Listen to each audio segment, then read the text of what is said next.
Thank you, audience, for joining CEO Insights. I'm Karen Anderson with Acumen Executive and Talent Search, and we are a recruiting company with a global reach.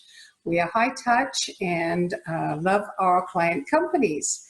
And today we are being joined by Ron Schoenheit of Cascade Coil and Drapery. Ron, tell us a little bit about yourself and your organization. Thank you, Karen. Cascade Coil was started 33 years ago. I'm CEO and founder of the company. My background was starting work in the age of 15 for a family company known as Pacific Fence and Wire Company. I started in the 1920s in the Pacific Northwest by my grandparents. And I went to Oregon State University, got a degree in math and minor in engineering. And through those years, I worked for the family company and finished without any student debt, too. You could do it in those days. Good for you. Then after graduation, I worked for two different companies.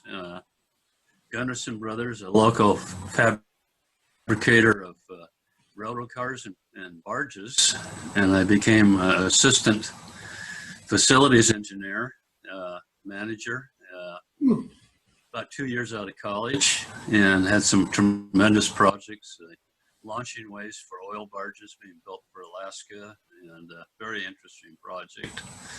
And then I worked for LTV in Dallas, Texas, where they built A-7 jet fighters.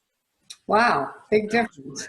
That was my experience in the Dilbert era experience. And I came back, lived in Texas for 2 years, and came back and joined the family company as plant manager.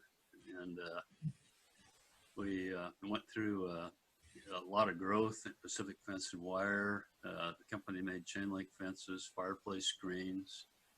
The beginning of the drapery, as we know it now, as Cascade Coil Drapery, the manufacturers, and so on. And through some changes through the years, I ended up founding Cascade Coil Drapery in 1987.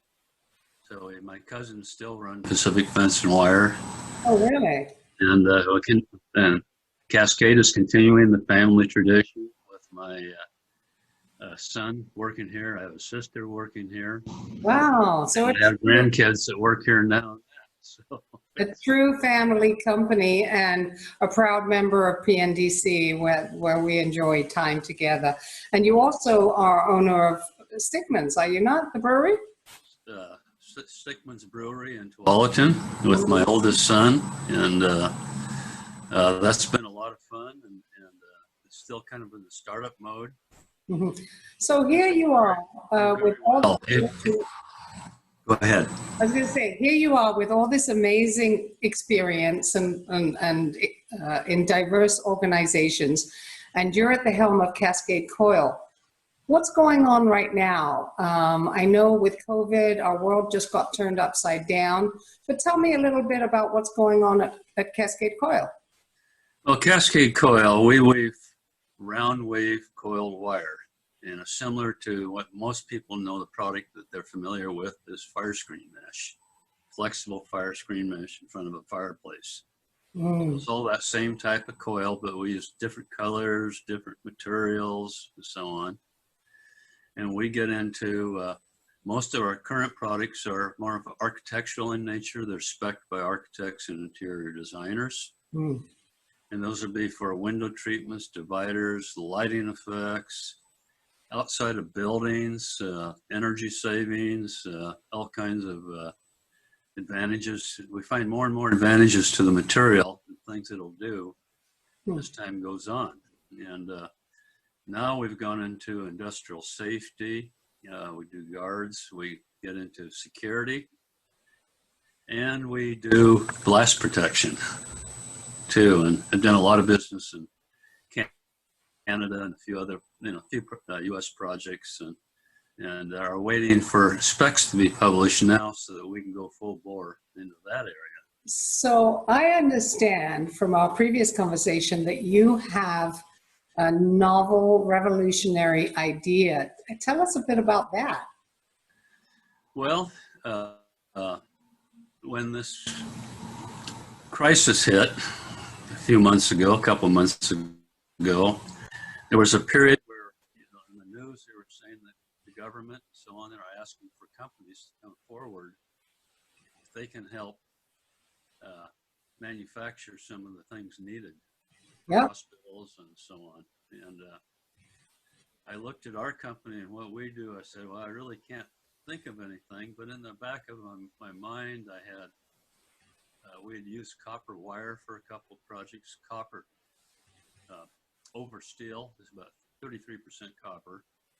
Okay. It still provides the strength so you can weave it and it won't bend easily. And we had used it for we had a big project with the U.S. government for a federal courthouse on the outside and so on. And I'd read articles in the past about how it killed bacteria and so on. And this was kind of in the back of my mind.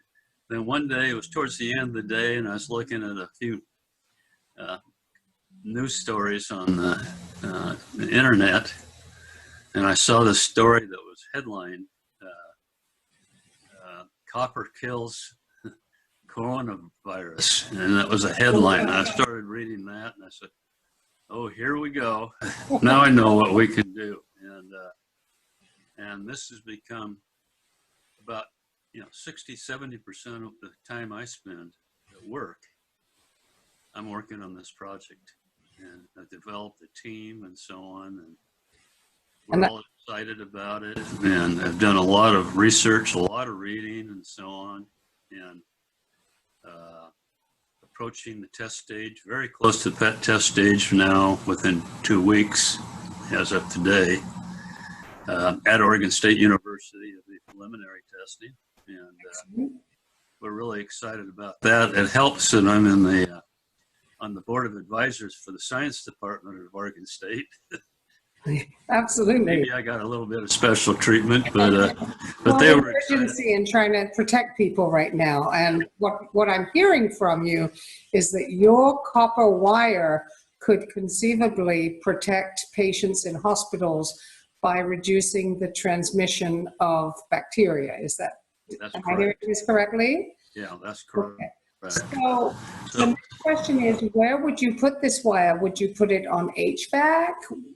How would you roll this out if this indeed passes the testing that we anticipate? Yeah. Well, the most obvious place would be curtains. I mean, this could be with or near privacy curtains. We could add more fullness, and they could become privacy curtains. They could be curtains in the windows of a hospital, which would offer the additional savings as far as energy protection and so on, and wouldn't attract bacteria and so on. There's other applications, other curtains used in other locations. It could be, we've done work for a number of hospitals in the past, but they weren't purposed for killing bacteria and virus. They were more for security applications and so on. And so what I'm hearing is it's a physical barrier right now that you could conceivably put a copper HVAC grill. Would that be fair to say? Right. That's another potential application. One of the tests we're going to do is to see how slow moving air going from be separated from a environment with bacteria in it, and then you'd have this another environment. You'd open it up and see how fast this bacteria or virus gets in the other area, and then you test it again with our mesh in the middle and see if that does reduce the bacteria or virus. Well, I think the audience are on the edge of their seats, hoping that to hear about the tests, and maybe you're going to have to come back and talk to us when the tests are in. Oh, I certainly will. Yeah. So let me understand, do you have to have the wire, or is this a product that could be used in liquid form? Do I have to have the You have to have copper wire, or copper wire? Yes, the copper. It's the as copper oxidizes, it produces chemicals and so on that kill virus and bacteria. Mm-hmm. And that's one thing interesting is you think of all the bright, shiny new copper, but as it ages and it gets that greenish tarnish on it and so on, which a lot of people like, they consider that gorgeous. It actually works, it's more effective. It is more effective. It is more effective, right. Interesting. So, and the statistics for tests that have been done not in copper in our shape of our mesh, but in copper knobs and so on. Yeah. It's been a very short half-life. We've seen charts of it where it's going from down to zero in less than 4 hours, sometimes even less than that, and wow. From contamination. So let's just fast forward a little bit. And so here you are in the middle of a pandemic. You've totally written the book on taking lemons and making lemonade. You've come up with an amazing potentially amazing tool for fighting the bacteria, fighting the COVID. And it could be, because it's such an interesting form, it could be put in an airplane. I mean, I'm definitely afraid of flying during this pandemic. I'll be honest with you. Can you see this new innovation being put in airplanes? Well, I can say it, and I have a good friend who's an ex-nuclear sub captain, and very sharp individual, and he mentioned nuclear subs. And any kind of enclosed environment, it's possible that we want to test the effectiveness without any additional, doing anything additionally to the copper, but it's possible that the effectiveness of the copper could be increased with certain types of radio waves and electric. Oh, goodness. Things and Oh, so that's on. a whole new study, right? There's things down the road that we're going to look at, but we want to test the effectiveness just with the copper wire itself. So you have Cascade Coil and Drapery, you have Cascade Architectural, and I think a couple of other companies, divisions. Yeah, they're divisions of Cascade Coil Drapery. Okay, and so what about, have you thought wearing the CEO hat, have you thought how you're going to manage your current orders, your current manufacturing and meeting deadlines, and then incorporate a whole new revenue stream? Have you got a plan for that? Well, we're planning for rather dramatic growth. We've been in that phase right now, and we'll be doubling our manufacturing space probably within the next year. Wow. Do you have capacity already, or already planned, with the growth in all of our regular business. Fantastic. It was kind of interesting in this environment. Technically, we have the biggest backlog in our history because, if you're dealing with architectural specs, you're dealing with jobs that are started. And even if the economy goes bad and so on, these jobs are going to be finished. Right. And we have a couple of orders that are in the largest in our history, and one of which is for a parking structure in a hospital, for a hospital in the East Coast. It's kind of a coincidence. How ironic. Yeah, right. So but we fortunately have, and I've had the opportunity to do testing and weaving the copper wire and so on, the gauges we need. Mm-hmm. And we do have wire in stock. We have sources. We have tooling. Mm-hmm. if everything turns out, we're going to be ready to start manufacturing. And so once you start, will you have, 24-hour shifts and how? That could be if we have to. But usually, I tell you, we have some forewarning because usually, if it's a stocking product, but usually if it's curtains and so on, we have to get sizes, specific sizes and so on, and manufacture to order. But we're ready to go both ways. And how are you going to market this new product? Are you going to market it domestically first and then globally, or just domestically? Well, it'll probably be both because we advertise because, hospitals do work through, for a lot of it through architects and so on that we're already dealing with. So they're going to be looking at our website and all of a sudden we'll see this new application Wow. on our website. But also we would hope to work through organizations that exist in the industry, work with suppliers and hospitals to introduce our product. So what is your biggest challenge right now? The biggest challenge has been, I've presented the product to 2 or 3 people in the medical field, Mm-hmm. but we've been trying to deal with some, let's say, higher up people, more of on the management level in the field, and they've been so busy, although they've looked at our product and are excited from what I understand due to these other contacts we have, that we haven't been able to get together. And because a lot, like you asked, what are the applications? Well, a lot of these ideas are going to come from within the field. Yeah, absolutely. And that's why we want to have those kinds of conversations. So let me ask you, if I was the employer of a manufacturing plant or an airline or a hospital or a doctor's clinic, is there anything I can do to help you? Do you need places to test? The audience is listening, Ron. Tell us what we are working with, one's Kaiser Hospital, Mm-hmm. and dealing with the high up and then that organization, and have offered to do a no cost trial. Fantastic. Installation and so on. And that's one way to get things going, is to demonstrate it and see what people feel about it and how it works,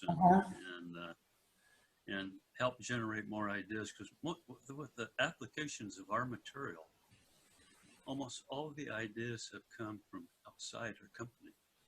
Yes. It's the users that come up with these Absolutely. ideas. Have you tried doing this with the product? Have you tried to do that? So if I'm a doctor's clinic or a manufacturer or even a shop, can I call you directly and talk yes. about potentially testing in my establishment?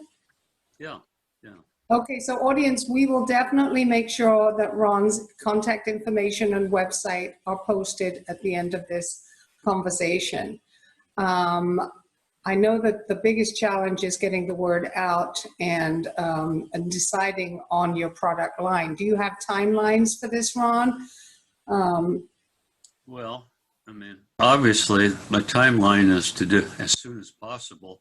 Yeah. Just due to the urgent nature of the situation here. And and I've read articles about the cost to hospitals of infections generated inside of hospitals. Phenomenal. And what their cost is. Yeah. And our product would definitely pay for itself in a very short period of time. Yeah. And but first of all, we have to test it and make sure it works. Everything we've done in this company, we've done with outside. When we declare it saves energy and winter and summer and does all this stuff, that's all due to outside testing that we've paid for. So it's quite remarkable that you've had so many iterations of the same product, but actually for different applications. What do you see in the future? If you had a magic ball, I mean, you have decades of experience to share with us all. What should companies be doing now, and what are your predictions? Well, personally, I think we were fortunate enough to where our kind of product was not affected by, it wasn't like the restaurant industry and so on, and the travel industry, airplane industry, and so on. One of the things we have is we have so many different applications for security in that. Yeah. And we sell around the world, so there can be a recession in Europe, but the market's hot here or in the Middle East and so on. So where are your international markets now? We are all over the place. Sometimes I'll see shipments going out in one day. We're shipping to 8 different countries. And wow. From the Middle East to Europe, Russia, China. I love shipping to China. That's my favorite place.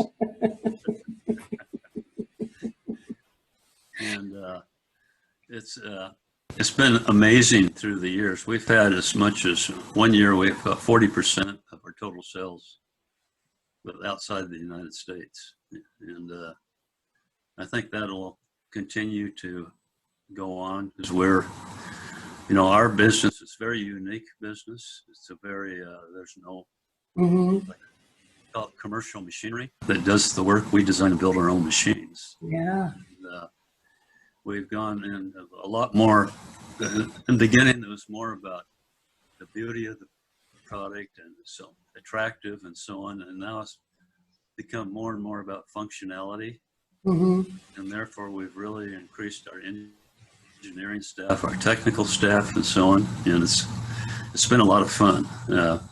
Working in the blast protection area has been really so interesting. If you had to pick 5 products out of your line, what do you foresee in order of revenue growth? Do you see? Well, I think it's going to be the blast and industrial safety.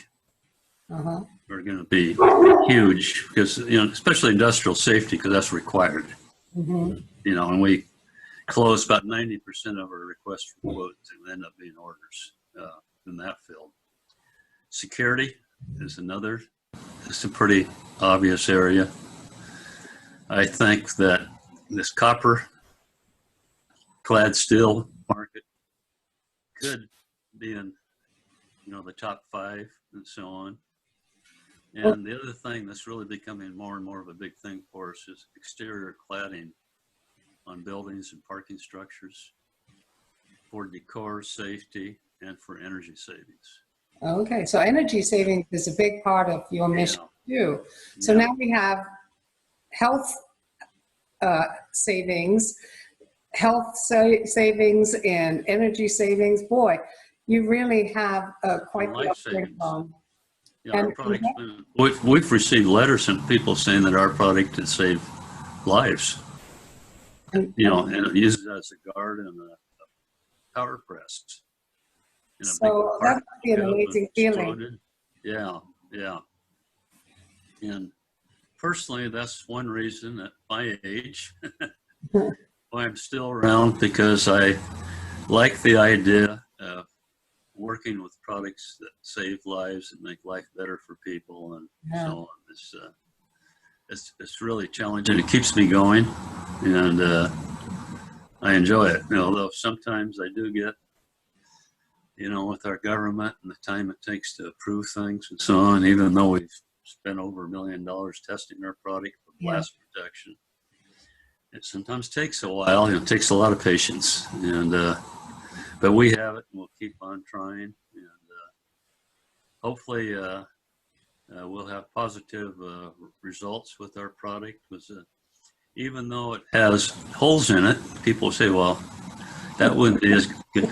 But it has basically twice of the surface area, because there's just all kinds of surface area on a woven wire coil. And that could possibly make it, we think, more effective. Yes. And I personally toured your plant, and it's phenomenal to see all the colors and the different textures and the thicknesses and the versatility you have. And so here you are, a seasoned CEO that has several different divisions, a handful of product line that all serve a different function. So you have diversification.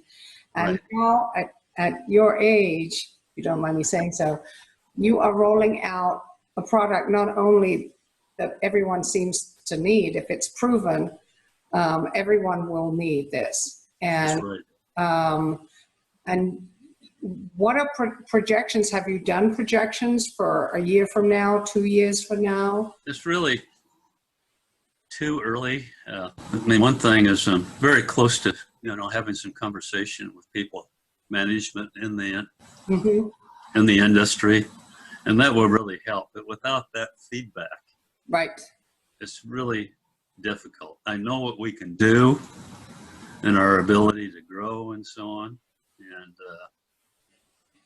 I think probably within 4 to 5 weeks at the most, I might have an idea. So audience, you've heard Ron say it, he needs your feedback. So make sure you spend time to think about how you could incorporate his COVID barrier into your business or home or what have you. And he's looking for people that would test it. And so we're entering into a whole new time of innovation and health consciousness. And this is one of the best ideas I've heard for a long time, Ron. Thank you so much. Is there anything you want to, any advice you'd like to give any of the CEOs out there or any company listening here? Well, I mean, my advice is number one, when this whole started, I wanted to look out for my employees first, and that was what we concentrated on. And then the second thing we concentrated on was looking at the possibility of being shut down, because we didn't know what the governor of the state of Oregon would be doing. And we were, although in our factory, we had 30,000 square feet with about 30 employees. So we have all kinds of room with our kind of product. And we took, we spaced everybody out, eliminated people working together. In our office, which is much tighter, we had challenging to do a relayout, so we have people working at home now. How has that worked for you? What? How has that worked with the people working remotely? I think realistically, it's kind of difficult with our product because we're all custom. 97% is custom, a lot of communication and so on. And if you have kids at home and different things going on, I'm looking at probably 80%, my guess, is doing real well. But if it prevents the COVID-19 from spreading around the company, it's well worth it. It's well worth it. And we gradually have had a few people come back and so on. And but the other thing we did too was, in case we're closed down, we started cutting back on our projects we were working on. We didn't cut back on the copper project, that's for sure, but some of the other stuff, and we cut back on certain expenses we didn't feel were critical right now.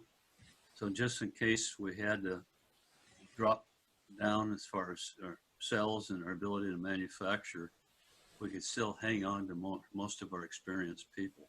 And, and we're a very specialized industry as far as hand skills are concerned and so on. It's hard to replace people. So you expect to bring those projects that you sidelined back at some point? I think a lot of them will be moved out probably a couple, 3 years from now. I mean, based upon things I'm looking at now. It's possible that some that have to do with increased capacity will be hopefully more immediate. Absolutely. Yeah. Well, this has been an absolute joy to reconnect with you, Ron. I think everyone is going to be saying, oh, wow, who knew? I think I'm going to go out and get some copper jewelry, for example. And I really, really hope that you get a hold of the airline soon, or if the airline is listening, please think about it. So we all can be safer at home. So thank you, Ron, for your precious Thank you, time. Karen. I just appreciate your invite to this Any last word of advice or that you just hang in there, be positive, be careful, stay healthy. And I saw my daughter and son-in-law yesterday for the first time at their house. Oh, that's awesome. Nice. Yeah, and the weather's warming up, so we have to be cautious, but things are getting better, right? Yes, that's right. Well, thank you, Ron, again from Cascade Coil. Acumen will be posting this out with Ron's contact information. So if you have any requests or needs, feel free to reach him directly or through me. I will be paying close attention to Ron's testing and the results and the direction he's going in. Okay. Thank you, audience. Thank you, Ron. Have a wonderful afternoon. An audience, yes. Bye-bye. Bye.